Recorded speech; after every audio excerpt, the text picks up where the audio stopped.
ভুমনে রেখো যদি দূরে যাই চলে, পুরাতন প্রেম যদি এককালে হয়ে আসে দূরস্মৃতি কাহিনী কেবলই, ঢাকা পড়ে নব নব জীবনের জালে। Hello everyone, good to see you again. তৈরি করে নেব পরোটা। পরিমাণ মতো ময়দা আটা মিক্স করে জন্য টমেটো, পেঁয়াজ, লঙ্কা, দুটো ডিম ফেটিয়ে দিয়ে দিয়েছিলাম।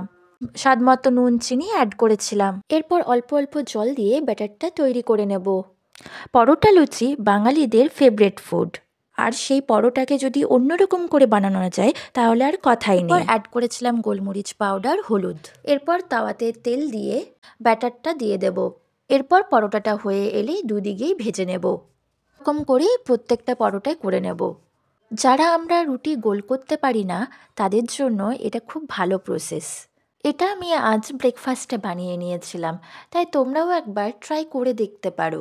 এরকম করে প্রত্যেকটা পরোটা ফ্রাই করার পর আমার রেডি হয়ে গেছিল এগ পরাঠা। আজকের মতো টাটা।